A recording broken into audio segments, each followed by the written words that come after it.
चलिए students, last chapter पे चलते हैं, बाइनोमियल डिस्ट्रीब्यूशन। ये मैथ्स 2 का लास्ट चैप्टर है और छोटा सा चैप्टर है, एक ही एक्सरसाइज इसमें है। कोशिश करते हैं कि 2 लेक्चर या 3 लेक्चर में इसको खत्म करते हैं। तो चैप्टर 8 बाइनोमियल डिस्ट्रीब्यूशन, इसमें आपको जो पढ़ना है वो है बर्नौली ट्रायल। तो इसको जरा देखिए क्या है। Trials of a random experiment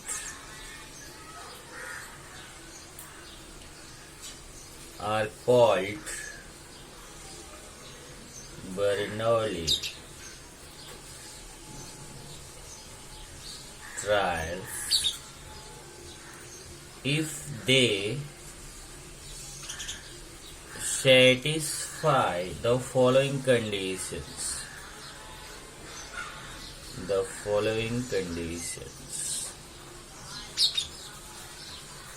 First, each trial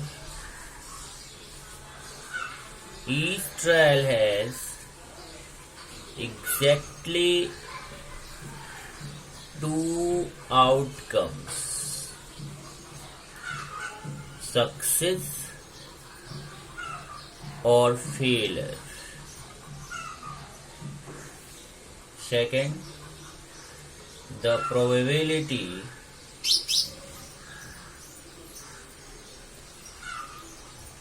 of success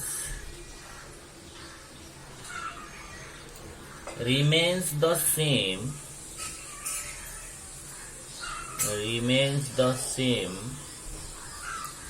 in each trial.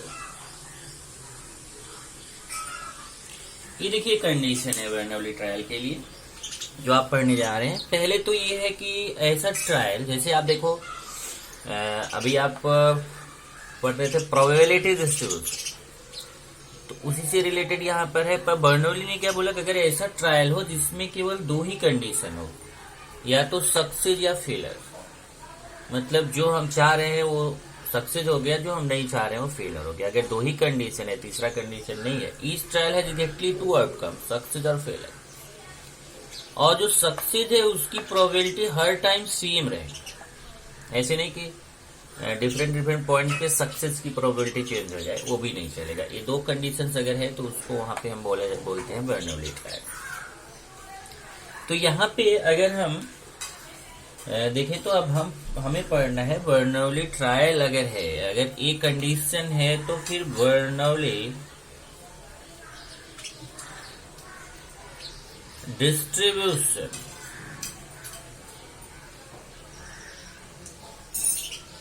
तो बर्नौली डिस्ट्रीब्यूशन क्या होगा वो हमें यहाँ पे देखना है। तो बर्नौली डिस्ट्रीब्यूशन होगा, देखिए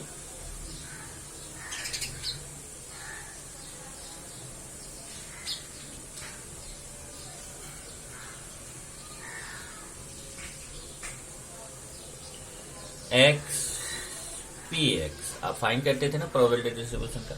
तो अगर मान लीजिए कि यहाँ पे देखिए सक्सेस अगर 0 है तो फिर N C 0, P power 0, Q power N, ये फॉर्मूला हो जाएगा।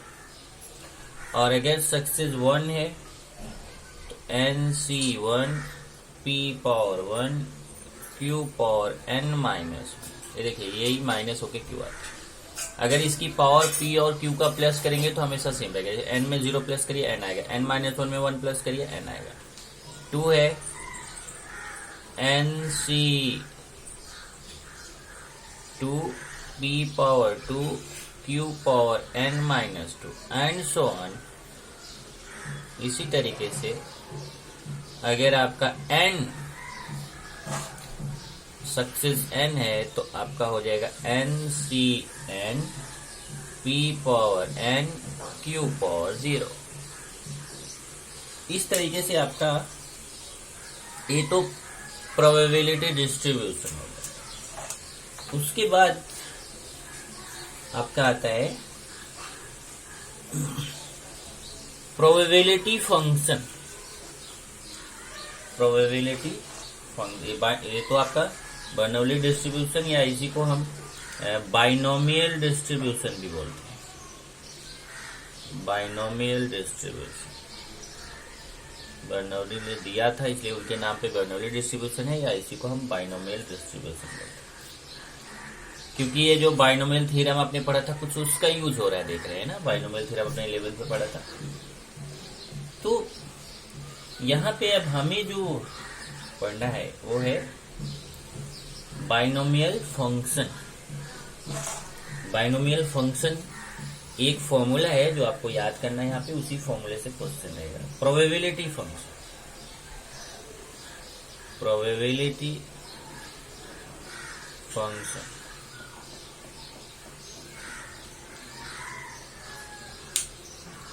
इसका फॉर्मूला देखिए, P X is equal to N C x P power x Q power N minus X. अगर आप देखें तो यही फॉर्मूला यहाँ पे भी अप्लाई हो रहा है। देखिए, एन सी x P power x Q power N minus X. जैसे जैसे एक्स की वैल्यू आप चेंज करेंगे ये फॉर्मूला इस तरीके से बनता जाएगा। ये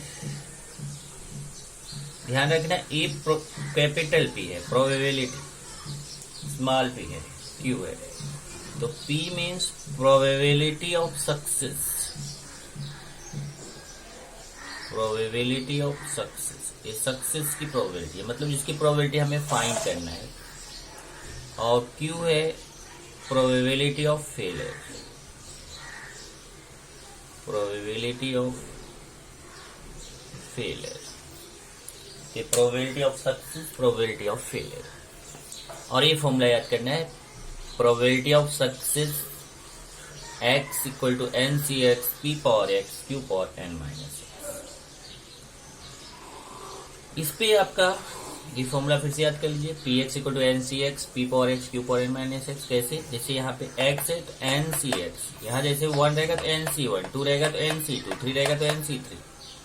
और पी पावर इधर जो नंबर रहेगा 1 है तो पी पावर 1, क्यू 2 है तो पी पावर 2, 3 है तो ये देखिए यहाँ का नंबर यहाँ पी के पावर में रहेगा, और क्यू के पावर में ये माइनस करके एन सी एक्स है तो N C N minus X, N C 1 है तो एन माइनस 1, एन सी 2 है तो एन माइनस 2, इस तरीके से। ओके, तो अगर आप देखेंगे तो इसमें आपको एग्जाम्पल्स बहुत सारे दिए गए हैं। तो ये mean variance of binomial distribution, अगर मीन वेरिएंस और स्टैंडर्ड डेविएशन देखें तो वो कैसे निकालेंगे। तो यहाँ पे मीन नोट कर लो, मीन अगर निकालना है तो मीन को आप जानते हैं EX बोलते थे, मीन को EX से रिप्रेजेंट करते हैं, एक्सपेक्टेड वैल्यू उसको बोलते थे। इसका फॉर्मूला है NPQ। N मीन्स क्या है, यहाँ एक चीज और देख लीजिए, N means what, N means number of trials, कितने ट्रायल्स वहां पे हो रहे हैं उसको बोलते हैं N, नंबर ऑफ ट्रायल्स। जैसे अगर मान लीजिए कि डाई थ्रो किया जा रहा है कितनी बार, 3 बार 4 बार 5 बार 10 बार 20 बार, जितनी बार वो थ्रू किया जा रहा है उसको बोलेंगे नंबर ऑफ ट्रायल्स N। तो mean EX equal to NPQ, और बाकी वेरिएंस आता है मीन के बाद, ये तो मीन हो गया EX, और वेरिएंस X नहीं, mean EX equal to only NP और variance X equal to NPQ। ये वेरिएंस X का फॉर्मूला रहेगा NPQ। और स्टैंडर्ड डेविएशन तो आप जान ही रहे हैं कि अगर जो फॉर्मूला था स्टैंडर्ड डेविएशन वेरिएंस का स्क्वायर रूट, ये वही वाला फॉर्मूला जो पिछले चैप्टर में था, वेरिएंस एक्स का स्क्वायर रूट फाइंड करेंगे तो आपको स्टैंडर्ड डेविएशन मिलेगा। तो मीन का फॉर्मूला NP, वेरिएंस का NPQ और स्टैंडर्ड डेविएशन का रूट ऑफ वेरिएंस एक्स। तो चलते हैं एक्सरसाइज पर। तो जैसा मैं आपको बोल रहा था कि यहाँ पे बहुत सारे एग्जाम्पल्स दिए गए, अगर आप अपने टेक्स्ट बुक में देखेंगे तो इसमें मैं अगर आपको दिखा दूं एक बार आप इसको रीड करिए, जरा टेक्स्ट बुक को रीड करिएगा। यहाँ से देखिए चैप्टर 8 बाइनोमियल डिस्ट्रीब्यूशन पूरा रीड करिए। बर्नौली ट्रायल दिया है, P और Q को आपको समझाया यहाँ पर, तो आप पढ़ेंगे तो ये पूरा एक सॉल्व एग्जाम्पल यहाँ पे दिया हुआ है, एग्जाम्पल 1। फिर बाइनोमियल डिस्ट्रीब्यूशन को समझाया हुआ है। उसके बाद फिर प्रोबेबिलिटी फंक्शन, और इसमें बोला है note the number of trials should be fixed, the trials should be independent. और फिर यहाँ पे देखेंगे तो पेज 249 पे एग्जाम्पल्स दिए गए हैं, और वो एग्जाम्पल्स अगर आप देखेंगे तो 249, 250 और 251 पे ये सब एग्जाम्पल्स दिए हैं, ये सब आपको पढ़ने हैं। मैं एक्सरसाइज 8.1 का क्वेश्चन कराऊंगा जो कि एग्जाम्पल के जैसा है। उसके बाद फिर मिसलेनियस एक्सरसाइज 8 के क्वेश्चन है, वो भी उसके जैसे हैं। एक बार आपको ये चैप्टर का आइडिया केवल लेना है कि कैसे क्वेश्चन करना है, बाकी सब क्वेश्चन एक जैसे हैं। कैलकुलेशन पार्ट बहुत ज्यादा है, आपको लॉग टेबल आना चाहिए। लॉग टेबल कैसे सॉल्व करते हैं वो आपको आना चाहिए। तो exercise 8.1 question 1, a die is thrown 6 times if getting an odd number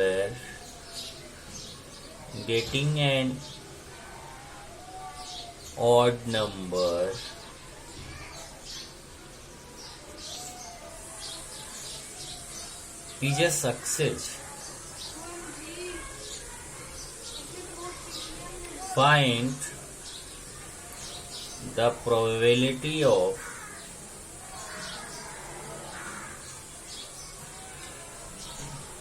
first 5 successes,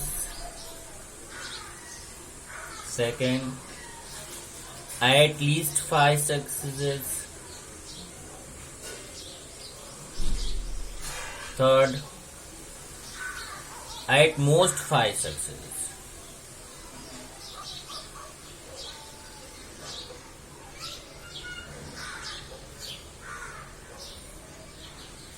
ये 3 चीजें अपने को फाइंड करना है। 5 successes, at least 5 successes, eight most 5 successes.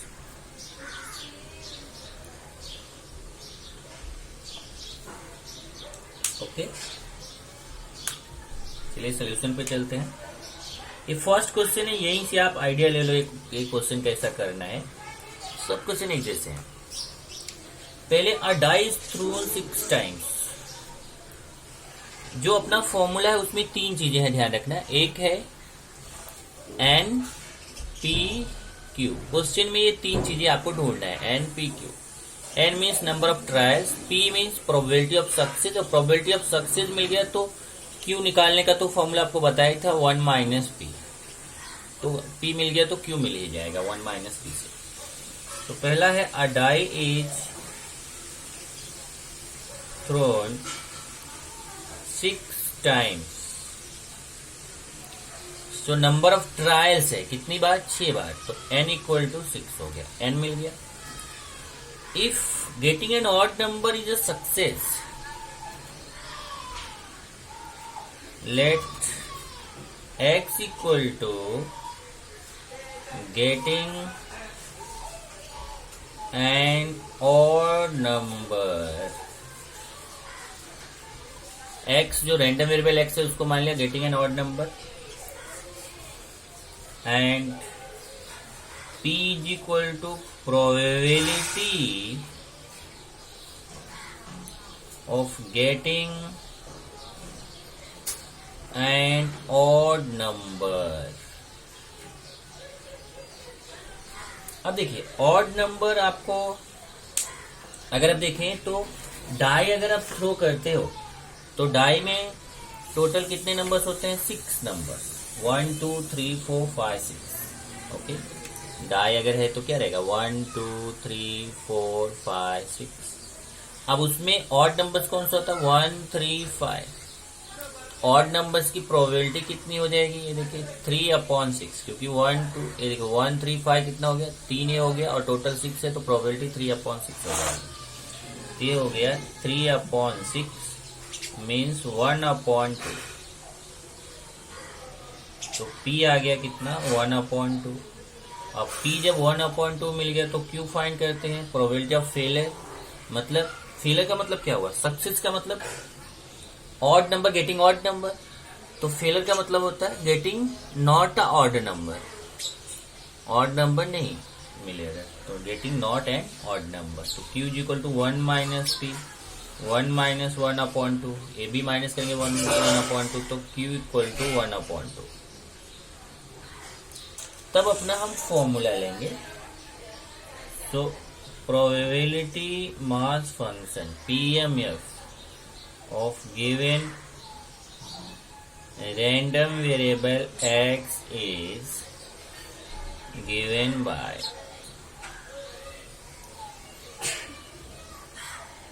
चलो गिवन एक बार लिखा तो अब नहीं लिखते हैं, PMF of random variable x is given by. तो x का PMF फाइंड करेंगे तो उसका फॉर्मूला मैंने जस्ट बताया था आपको, क्या है, Px is equal to NCx P power x Q power n minus x। चलिए वैल्यू पुट करते हैं, NCx ऐसे ही रहेगा। n का वैल्यू है अपने पास, n का वैल्यू कितना है यहां से देखिए, n इक्वल टू 6, n के प्लेस पे 6 रखेंगे, p के प्लेस पे 1/2, q के प्लेस पे 1/2, तो n के प्लेस पे 6 C6 1/2 पर x और q भी 1/2 है, 1/2 पर n की जगह पे 6 माइनस x, ये हो जाएगा 6cx। अब देखो दोनों बेस यहाँ 1/2 है तो बेस सेम है तो पावर ऐड हो जाएगा, x plus 6 minus x, x cancel, 6cx 1/2 power 6, ये आ गया px। तो सबसे पहले यही आपको ध्यान देना है कि जैसे ही आपको नंबर ऑफ ट्रायल्स n की वैल्यू मिल जाती है, प्रोबेबिलिटी ऑफ सक्सेस p का वैल्यू मिल जाता है, आप q का वैल्यू फाइंड कर लीजिए, probability of failure 1 minus p से, फिर आप तुरंत एक PMF px फाइंड कर लीजिए और px में वैल्यू सब्स्टिट्यूट करके आपको px मिल जाएगा। अब जो भी वहां वैल्यू फाइंड करने के लिए बोलता है आप x के प्लेस पे पुट करते जाओ, आपको आंसर आता जाएगा। जैसे अगर आप फर्स्ट क्वेश्चन देखें तो फर्स्ट बोला है 5 successes, probability of 5 successes means P5, x के प्लेस पे क्या हो जाएगा 5, तो यहाँ पे भी जब यहाँ x के प्लेस पे 5 हुआ तो ये राइट साइड है, वहां पे भी x के प्लेस पे 5 हो जाएगा, तो ये होगा 6c x के प्लेस पे 5 1/2 पावर 6। बस ये वैल्यू यहाँ पुट करो, उसके बाद केवल कैलकुलेशन करना है।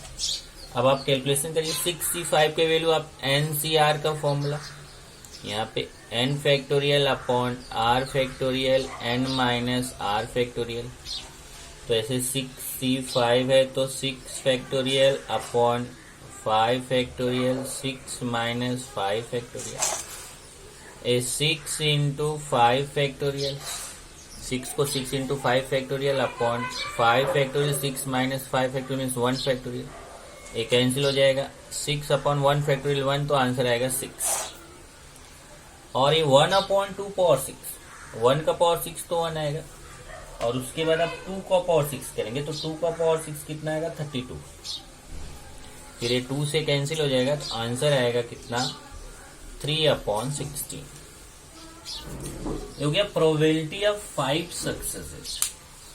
Then second, probability of at least 5 successes means Px is at least 5 means x is greater than equal to 5, कम से कम 5 का मतलब 5 या 5 से ज्यादा। तो इसमें क्या क्या हो जाएगा,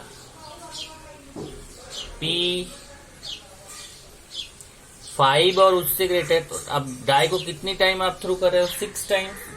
तो इसका मतलब P5 या फिर P6, समझ रहे हैं आप? 6 टाइम्स कर रहे हैं, तो x is greater than equal to 5 means either 5 और 6। तो अब यही फॉर्मूला जो आपका है, इसी फॉर्मूले में एक बार x के प्लेस पे 5 लेंगे, तो ये तो हमने सॉल्व किया है, और एक बार x के प्लेस पे 6 लेंगे। ओके, तो ये आपका हो जाएगा 6c5 1/2 power 6 plus 6c6 1/2 power 6। अब ऐसे ही देखो, ये फॉर्मूले से, एनसीआर वाले फॉर्मूले से, n फैक्टोरियल अपन r factorial n minus r factorial वाले फॉर्मूले से, अब 6c5 का वैल्यू यहाँ पे हमने फाइंड करके दिखाया 6 आएगा, और ये 1/2 पावर 6 कॉमन ले लीजिए, 1/2 पावर 6 कॉमन, तो यहाँ 6c5 आएगा। 6c5 का वैल्यू कितना आया देखो 6, और 6c6 का वैल्यू 1 आएगा, तो ये हो जाएगा 7 इंटू 1/32, आंसर आएगा 7/32। तो इस तरीके से P एटलीस्ट 5 का आंसर आ गया 7/, एक मिनट यहाँ पे 2 पावर 6 है, तो यहाँ 64 आएगा, 32 नहीं, 2 पावर 6 का 64, तो यहाँ पे आंसर में 32 आएगा, और यहाँ पे भी 64, तो यहाँ 64। चेक कर लीजिए, 2 पावर 6 था, 2 पावर 5 का 32 आता है, 2 पावर 6 का 64, फिर ये 2 से कैंसिल होगा तो 3/32। यहाँ पे भी 2 पावर 6 का 64 और 6 1 7, तो 7/64। ये हो गया एटलीस्ट 5 सक्सेसेस। नेक्स्ट है eight most 5 successes.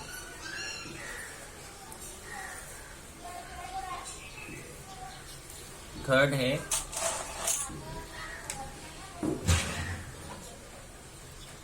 P at most 5 successes। तो इसका मतलब क्या हुआ? P x is less than equal to 5। अब लेस देन इक्वल टू 5 कभी भी ध्यान रखिए, at most 5 success mean P x is less than equal to 5, तो यहाँ पे 5 या उससे लेस। अब 5 या उससे लेस का मतलब इसमें क्या क्या आएगा?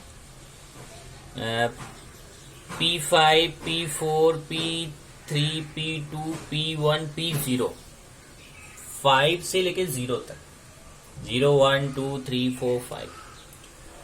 या फिर अब इसी को मैं आपको समझा रहा हूं, जैसे देखिए जब इसमें कितनी प्रोबेबिलिटी होती है, P0 होती है, P1, P2, P3, P4, P5, P6, ये इतना प्रोबेबिलिटी रहेगी, और टोटल प्रोबेबिलिटी होती है 1। ध्यान से समझिएगा, ये टोटल प्रोबेबिलिटी कितना होगी 1, क्योंकि 6 टाइम्स आप टॉस कर रहे हो, तो वो 0 से लेके 6 तक आ सकता है प्रोबेबिलिटी सक्सेस। तो इसमें अगर आपको ये देखिए P x is less than equal to 5 find करना है, मतलब 5 और उससे लेस है, देखिए इतना ये वैल्यू अपने को फाइंड करना है। तो आप चाहे ये पूरा वैल्यू फाइंड करो और प्लस कर दो, या एक दूसरा तरीका है, इसको इधर लेके चले जाओ, तो ये इक्वल टू हो जाएगा, ये देखिए P0 plus P1 plus P2 plus P3 plus P4 plus P5 equal to 1 minus P6। तो आप इस फॉर्मूले से भी निकाल सकते हो 1 माइनस P6। ओके, तो यही फॉर्मूला हम यहाँ पे अप्लाई करेंगे, 1 minus P x is greater than 5, less than equal to है तो ग्रेटर देन 5, और ग्रेटर देन 5 से कौन सा आता है? P6।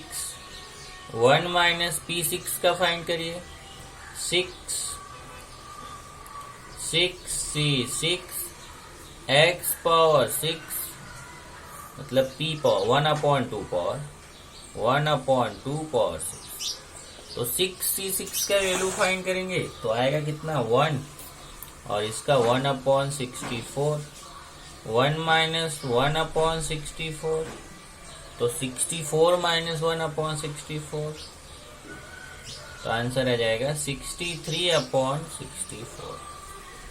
इस तरीके से आपको 3 आंसर मिल गया एग्जाम में आपको तीनों आंसर लिखने चाहिए सर। ये आपका आंसर करके फिर फर्स्ट, सेकेंड और थर्ड, ये तीनों आंसर्स आपको लिखने चाहिए। प्रोबेबिलिटी ऑफ 5 सक्सेस कितना आ रहा है अपने को 3/32। फिर probability of at least 5 success, ये कितना आया 7/64। फिर probability of eight most 5 success, ये कितना आ गया 63/60। तो ऐसा लास्ट में आप जो जितने भी क्वेश्चन पूछे गए हैं वो सब आंसर आपको लास्ट में ऐसा आंसर करके लिखना चाहिए। इस तरीके से आपका ये हो गया। इसी तरीके से आपको जैसा फर्स्ट क्वेश्चन बताया ना, ये चैप्टर में सबके सब क्वेश्चन ऐसे करने हैं। केवल आपको स्टार्टिंग में थोड़ा ध्यान देना है। 2 चीजें देखिए। पहला, स्टार्टिंग में आपको ध्यान देना है कि n का वैल्यू कितना है, number of trial, success p, probability कितना है, p मिल गया तो q मिल ही जाएगा 1 - p से। और फिर आपको ये probability mass function PMF find करना है और उसी में जो फाइंड करने के लिए बोले वो ये लोग पुट करते जाना। केवल आपको ध्यान देना है कि लास्ट में कैलकुलेशन इसमें बहुत सारा करना रहता है। तभी हम लोग क्वेश्चन 2 लेंगे। A pair of dice is thrown. A pair of dice is thrown 4 times. If getting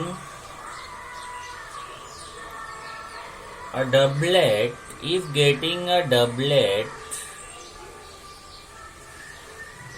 is considered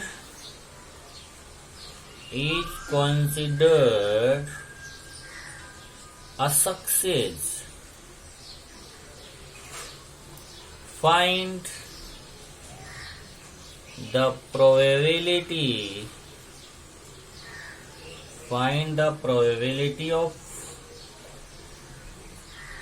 2 successes.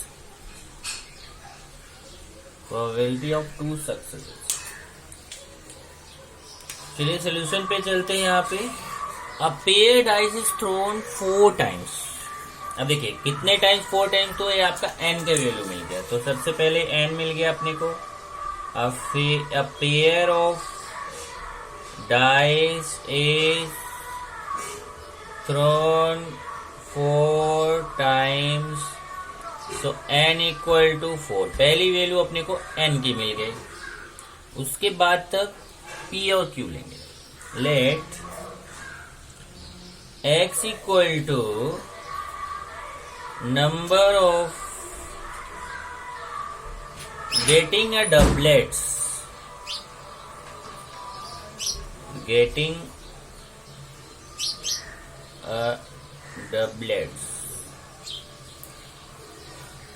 and p = probability of getting a doublets। इसमें देखिए a pair dice is thrown 4 times, x getting a doublets, p probability of getting a doublets। इसको समझिए कि मतलब 2 dice है और दोनों dice को थ्रू किया जा रहा है। एक बार दोनों को किया, फिर दूसरी बार किया दोनों को, फिर तीसरी बार दोनों को किया, फिर 4 बार, चौथी बार। तो जब आप 2 डाइस को एक बार थ्रू करोगे तो आपको मालूम है टोटल 36 आता है। NS = 36। कैसा मालूम है? 1 1 1 2 1 3 1 4 1 5 1 6 2 1 2 2 2 3 2 4 2 5 2 6 ऐसे 6 6 तक। उसमें डबलेट्स कौन होता है? 1 1 होता है, 2 2 होता है, 3 3 4 4 5 5 और 6 6, ये डबलेट्स होते हैं। तो कितने मिलते हैं? टोटल 6। तो प्रोबेबिलिटी कितना हो जाएगा? 6/36, क्योंकि NS 36 है और डबलेट्स कितने मिल रहे हैं? 6 मिल रहे हैं, तो 6/36। तो डबलेट्स मिलने की प्रोबेबिलिटी 6/36 हो गई। यहाँ P = 6/36, तो अपने को P मिल गया। इसको कैंसिल आउट कर लीजिए, 1/6। जब P 1/6 हो गया तो Q का फॉर्मूला क्या होता है? 1 - P 1 - 1/6। क्रॉस मल्टीप्लाई करिए, Q = 5/6। तो हमें P भी मिल गया, Q भी मिल गया, N भी मिल गया। N 4, P 1/6, Q 5/6। तब हम फाइंड करेंगे अब PMF, प्रोबेबिलिटी मास फंक्शन। तो PMF of random variable X is given by Px is equal to, formula क्या है, NCX P power X Q power N minus X। चलिए वैल्यू पुट करते हैं। N के वैल्यू 4 है, चेक कर लीजिए। N के value 4CX P 1/6 power X Q 5/6 power N का वैल्यू 4 माइनस X। इसको थोड़ा कैलकुलेट कर लेते हैं। 4CX, इधर देखिए 1/6 पावर X, और इसके दो पार्ट कर सकते हैं। जो 5/6 है ना, इसको ऐसे 1/6 अलग कर सकते हैं और 5 को अलग कर सकते हैं। चेक कर लीजिए, 5 पावर 4 माइनस एक्स को अलग कर दिया, 1/6 पावर 4 माइनस एक्स को अलग कर दिया। ये हो जाएगा 4CX 1/6 1/6, बेस सेम है तो पावर ऐड हो जाएगा, x प्लस 4 माइनस एक्स, ये दोनों प्लस हो जाएगा। और ये 5 पावर 4 माइनस एक्स, ये आएगा 4CX 1/6 पावर x कैंसिल 4 और 5 पावर 4 माइनस एक्स। अब देखिए ये आपका मिल गया PMF PX। अब टेंशन खत्म, अब आपको कैलकुलेशन केवल आना चाहिए। अब वहां जैसे कंडीशन रहेगा उसी तरीके से क्वेश्चन करेंगे। कंडीशन क्या है, कंडीशन देखिए, find the probability of 2 successes. Find the probability of 2 successes, तो P2 फाइंड करना है। तो probability of 2 successes means P2। तब क्या करना है, x के प्लेस पे 2 रखना है। ये हो जाएगा 4C2 1/6। चेक कर लीजिए, x के प्लेस पे 2 हो गया, तो यहाँ x के प्लेस पे 2 रखेंगे, यहाँ x के प्लेस पे 2 रखेंगे। तो 4C2 1/6 पावर 4 5 पावर 4 माइनस 2। अब आगे आपको कैलकुलेशन करना है। 4C2 का वैल्यू फाइंड करेंगे, factorial 4 upon factorial 2 4 minus 2 factorial 4 into 3 into factorial 2 factorial 2 factorial 2, ये कैंसिल हो जाएगा। 12 अपॉन फैक्टोरियल 4, 2 का वैल्यू 2 तो 6 आएगा। और ये 1/6 पावर 4। अब 6 पावर 4 के वैल्यू फाइंड करेंगे, तो ये 6 पावर 4 ही रहने देता हूं अभी, और इधर 5 स्क्वायर आ जाएगा। अब देखिए यहाँ से एक 6 कैंसिल हो जाएगा, एक 6 है ना, ये 6 पावर 4 को कैंसिल करेगा, और इधर 5 का स्क्वायर 25 आएगा, इधर 6 का क्यूब हो जाएगा। अब 25/6 का क्यूब कर लीजिए, 6 का क्यूब कितना आएगा, 216। इस तरीके से आपका आंसर हो जाएगा। लास्ट में आंसर लिख दीजिए, probability of 2 successes is equal to 25/216। इस तरीके से आपको क्वेश्चंस करने हैं। तो ये आपका मैंने कितना 2 क्वेश्चंस बता दिए हैं। आगे नेक्स्ट लेक्चर में कुछ क्वेश्चंस और करेंगे।